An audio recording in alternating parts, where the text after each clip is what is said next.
አረቀስ በሩን ልገነጥሉት ነው እንዴ? እንዴ ማን ነው? ክፈቺ በሩን። ምን ልትሆን ነው? ልቀቀኝ ወደዛ። ልቀቀኝ ያልኩህ አሰማ። ቤት ለጎማለህ። እናቴ ቤት መተህ ደግሞ ጀግና ያጮትካል አይደል? እናትሽ ከመምጣቱ በፊት ልብስሽን ያዥና ወደ ቤታችን እንሂድ። አልሄድም። እኔ መጣሁባት እንጂ እኮ እሷ አልያዘችኝም። እሺ ቆይ ምን ሆንኩ ነው የምትይው? አየህ አሁን እንኳን ጥፋትን አምና አይደለም የመጣኸው። እዛ ቤት ውስጥ ምንድነው የጎደለሽ? እስቲ ይሄ ነው ብለሽ ተናገሪ። የሚስትነት ስሜት እንዲሰማኝ የሚያደርግ ባል፣ የባልነት ስሜት የሚገባው ወንድ ነው።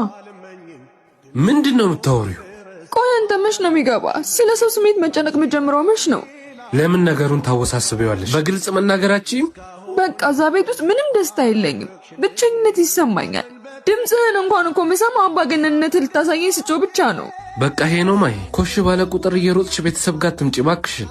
እንደ ልጅ ያርግሽ። ይሄ እኮ ህይወት ነው። ተነጋግረን መፍታት የምንችለውን ነገር አታካብጁ። ተኮፍሰህ ተቀምጠመሽ በስርዓቱ አይተኸኝ ታውቅና። እሺ አይሻለሁ። አሁን እንሂድ። እሺ ልብሶቼን ይዤ ልምጣ።